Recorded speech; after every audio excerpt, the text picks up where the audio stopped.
So yeah, that's the JRev studio. I hope you liked the tour. Oh, Yolanda, you're a crack up. Classic Yolanda. Oh yeah, we had some good times. What's going on? Hi Sarah, I was just giving my new friend Yolanda the tour of the JRev studios. That's not real. Well, clearly it is. No, this is a wig and some Hang on! table tennis balls or something. Yolanda! Welcome to JRev. Chris, it's not real. No, but can you put it back? Hey guys, welcome back for another week of JRev with Chris and Sarah and this thing. Yolanda! It's not Yolanda. I was explaining before, it's a wig and a bucket of balls. Okay, but see, I watched this movie where this guy, he was shipwrecked and he had no one on the island with him, and so he made a friend out of a volleyball and called her Wilson. So I figured, this has got to be way better than Wilson because it's like a whole bunch of balls, And I got a wig and everything. It's Yolanda. It's not really how you make a friend. Oh. I mean, is this even a good friend? Like, I can't call it she. What does it do? I don't know. Like, what do you two do together that makes this a good friend? We talk, or I talk at it and just listen. It's a really good listener. It's always around in that, I'd have to physically throw it away for it to not be near me. Does it get you a birthday present? Does it even remember when your birthday is? What about, does it invite you to its birthday party? It doesn't have a birthday party. Why? Because it doesn't have a birthday.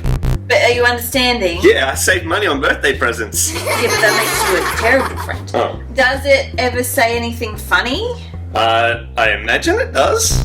Yeah, but does it actually say anything funny? No. Does it ever do anything kind for you? Oh, no, not really. I feel like this thing is failing the good friend test. Oh, man. How do you test if someone's a good friend?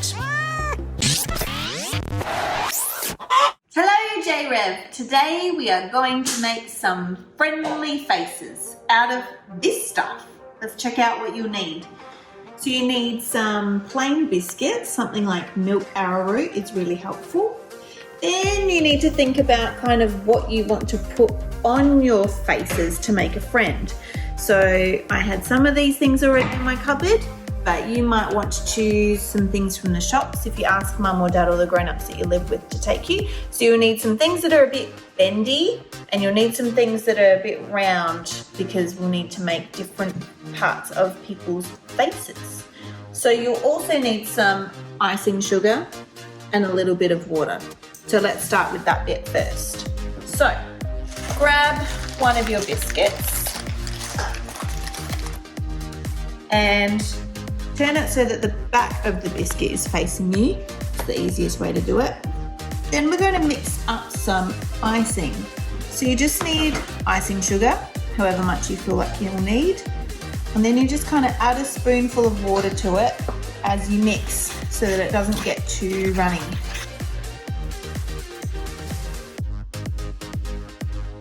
We'll add a little bit more water, not too much.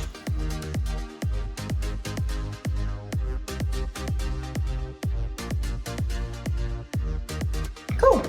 Okay, you can add food colouring to it if you want, but I'm happy just with white. So take your icing sugar, put it on your biscuit, and you kind of spread it out, almost like you're spreading a piece of toast.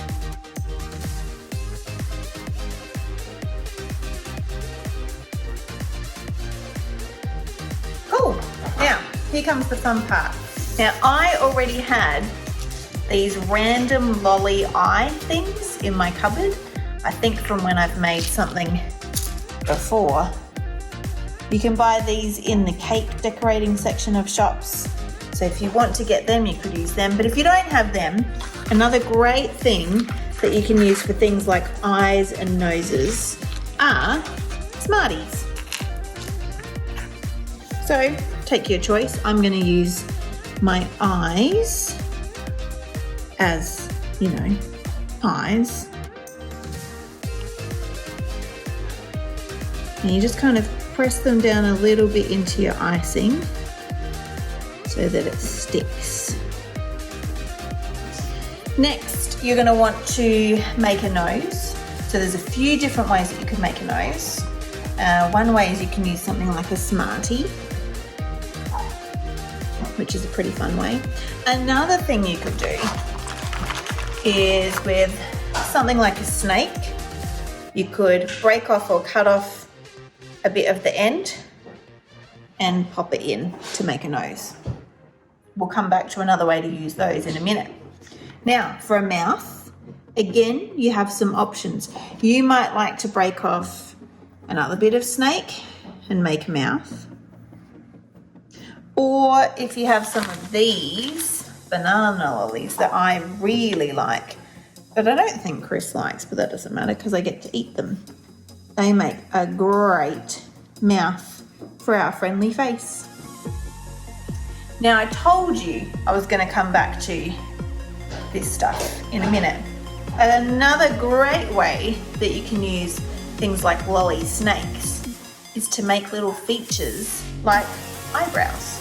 So I was just breaking up the snake into little sections, and you can pop them on just like that.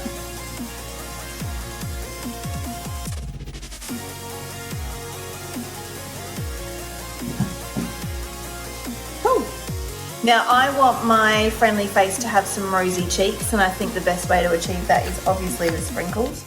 So you can add some sprinkles straight onto their rosy cheek bit. Whoop. And some more there. And then just kind of give it a shake to bump it off. Look how fun that is. Now it's up to you. Some people also like to add hair to their friendly faces. So I've got a snake here. So I'm going to give my friendly face some lovely green hair, obviously.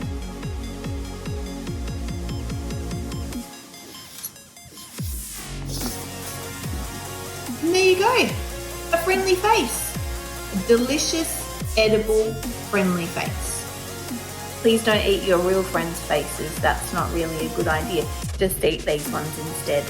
Bye. You know what, Sarah? What?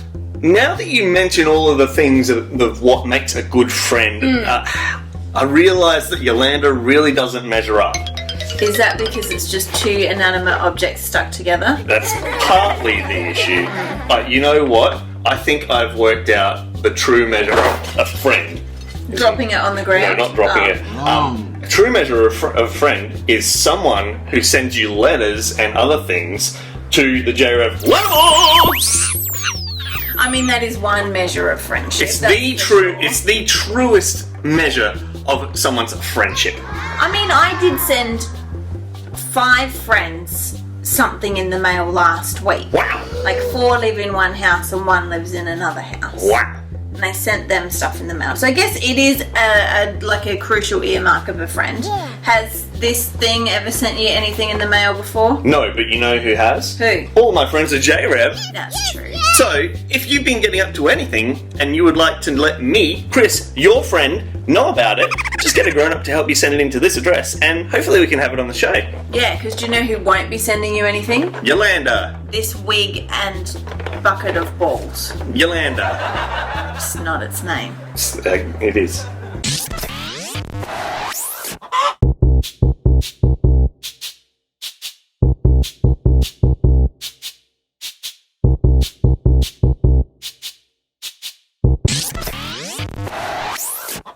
Hi JRev, today we're making origami boxes.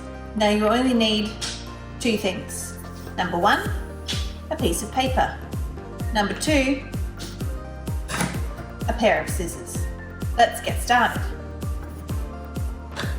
So the first thing that you need to do when you're making origami, usually, is to change your A4 paper, if that's what you've got, to a square shape. And the easiest way to do that is to fold your paper so that it becomes a triangle. So take the corner to the edge, fold it down, And then we just kind of need to get rid of this extra flap. So turn your page over, fold it back, fold down, and then cut the extra paper off. Don't forget to ask for a grown-up's help if you need it. Now we have a square of paper to use. So, first thing that we need to do is to make a rectangle shape. So, fold one side so that the two corners meet. And you've made a rectangle. Now, open it up, turn it, and do the same thing again. Corner to corner. And fold. Alright. Open it up, and this time flip it over. Now, this time we're going to make little triangles by folding a corner all the way to the middle. Now, the next thing that you need to do is to fold your bottom edge up to the middle. This one's getting in your way and you can't see very well. Then turn it around and do exactly the same thing again. Then open up your sides, and if those triangles try and escape, you've got to push them back down to the middle. Okay, this time turn it 90 degrees, and we're going to do exactly the same thing again. Okay, next we're going to make this square into a bit of a rectangle shape or a longer shape. So, I'm just going to move my box out of the way. I want you to open one triangle, then the opposite triangle. Press it flat.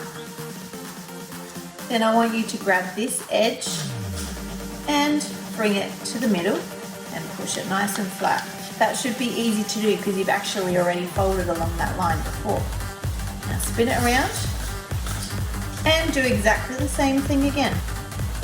Now, this is the really tricky part, and it's okay if it doesn't work the first time, just hang in there. This is the part where we make a box. And so, what we need to do is lift up the sides and kind of push these parts here into the middle so that the sides start lifting up in the middle. You can use a little finger to guide it if you need to. It will be a bit cheeky and it might need a little bit of convincing, but you'll get there. So I'll do it again one more time so you can see exactly what I'm doing.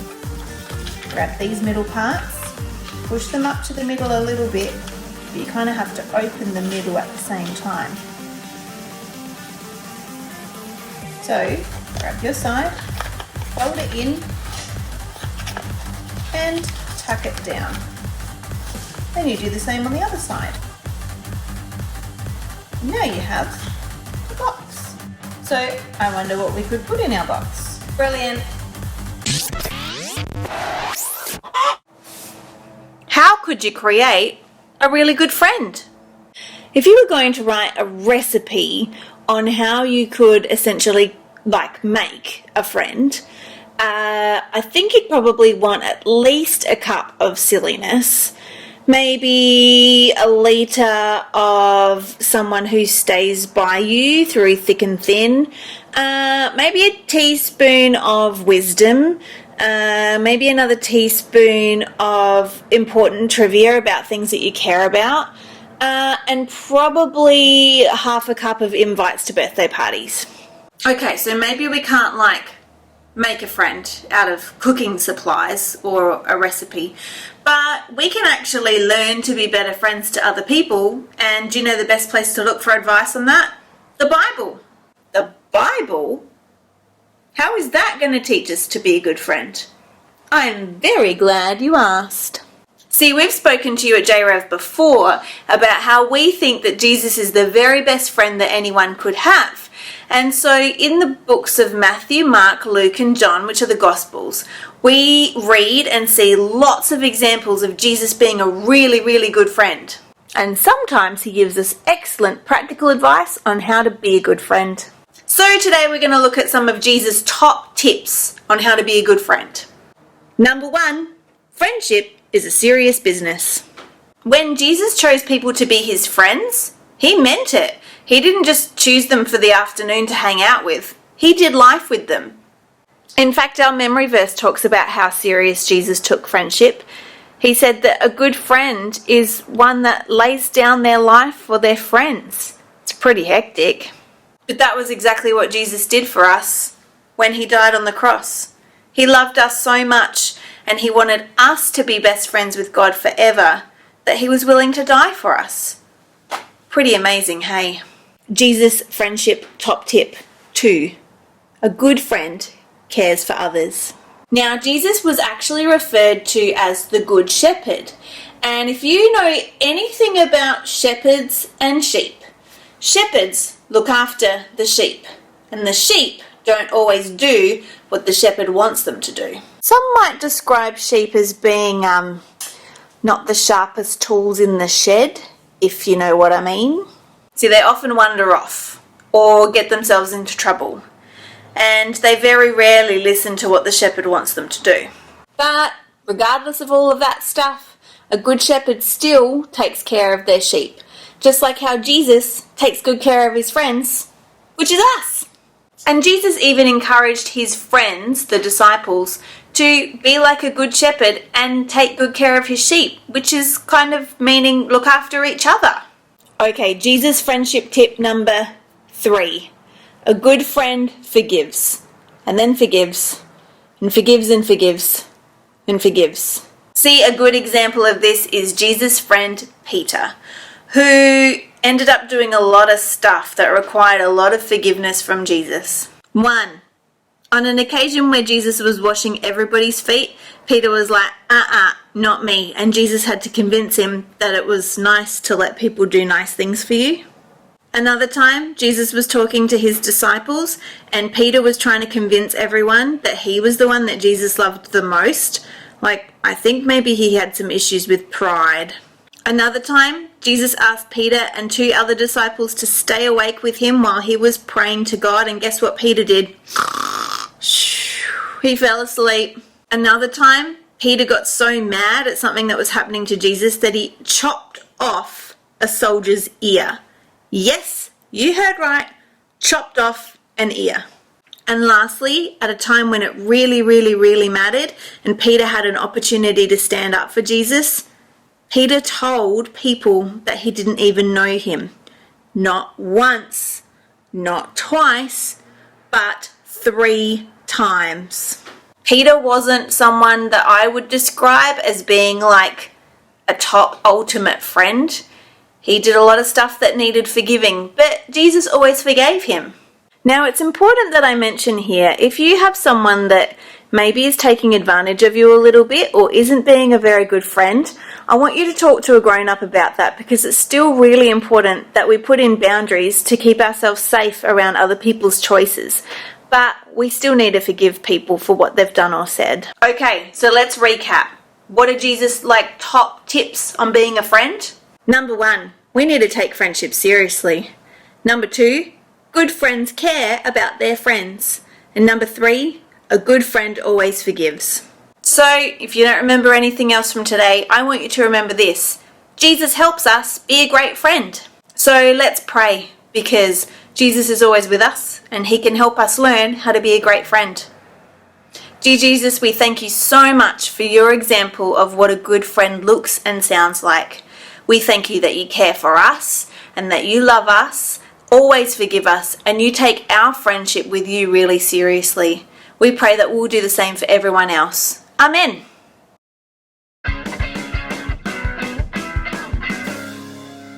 Our memory verse is from John 15:13. Greater love has no one than this, that someone would lay down his life for his friends. Let's do it one more time. John 15:13. Greater love has no one than this, that someone would lay down his life for his friends. Hey Chris. Yes. Do you know what time And it Yolanda. is? Okay. Hey Chris and wig and bucket of ping pong balls. Yolanda. Hey, how you Do going? you know what time it is? Is it time for... did I forget my dentist appointment? No, because it's not 2:30. Ha ha ha ha ha ha. I don't get it. It's actually time for this week's challenge. Now, the challenge here is to be able to participate, you have to be a human. See you, Yolanda. Great. Okay. This week we're going to be making a friend acrostic. Hang on, is that where you get a friend and then you like stitch them into things? No. A cross stitch? No. No? No. Okay. What's an acrostic? You need a piece of paper Okay. Yep. and something to write with, Okay. and a friend. You need a friend to write with? No. Like you dunk their head in paint and then like No. drag their head along We the... don't recommend No? that at all. What? No, don't do Can you explain it a little bit I'd love clearer to, but for you me? keep interrupting. I'm sorry. Okay. So, you need to get a piece of paper, something to write with, and think of the name of a friend. Think of a friend, yep. So, for example, Chris. Who's... The name. Oh, that's me. That is my name. And we are friends. Are we? So, in the middle of the page running this way, I would write it's. Because if I wrote Christopher, I'd be here all day, and that's ridiculous. Okay, yeah, sure. So I'm just going to write Chris. Okay. And then I'm going to write words that describe you. Nice words, kind words. Okay. To form an acrostic poem. So, Oh, does that have to rhyme?